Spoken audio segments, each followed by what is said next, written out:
Sindh action committee 14 जून ते Karachi press club में भेरिया town के वाक़े जा तफ़सील जारी करण जो ऐलान करे छॾियो। भेरिया टाउन के वालार ख़िलाफ़ जिदोजहद के अॻिते वधाईंदे अवामी राब्ता मुहिम की शुरुआत लाड़ डिवीज़न खां शुरू करण जो फ़ैसिलो कयो वियो। 20, 21, 22, 23 जून ते घारे खां टंडो मोहम्मद खान ताईं अवामी जलसा कया वेंदा।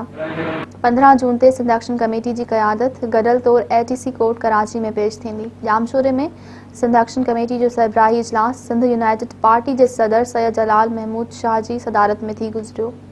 इजलास में 6 जून 2021 ते भेरिया टाउन कराची के धरणे बाद पैदा थियल सूरत हाल जो तफ़सीली जायज़ो वरितो वियो। इजलास में मलीर के मकामी ॻोठाणनि याकूब खासखेली, मुराद कबोल, गुलहसन कलमती ऐं ॿियनि ॻोठाणनि ते भेरिया टाउन वाक़े जा केस दाख़िल करे खेनि हिसाइण जी सख़्त लफ़्ज़नि में मज़म्मत कई वई। इजलास में फ़ैसिलो कयो वियो आहे त 14 जून ते सिंध एक्शन कमेटी तरफ़ां कराची प्रेस क्लब में भेरिया टाउन के वाक़े जा तफ़सील जारी कया वेंदा। 15 जून ते सिंध एक्शन कमेटी की क़यादत गडियल तौर ATC कोर्ट कराची में पेश थींदी। भेरिया वाक़े में क़यादत ऐं कारकुननि ते दाख़िल कयल केस मुतलिक़ कानूनी सलाहकारी लाइ चूंड कानूनदाननि सां सुभाणे कराची में सैयद जलाल महमूद शाह की कराची वारी रिहाइशगाह ते हिकु इजलास सॾायो वियो आहे, जंहिं में गडियल कानूनी बोर्ड जोड़ियो वेंदो।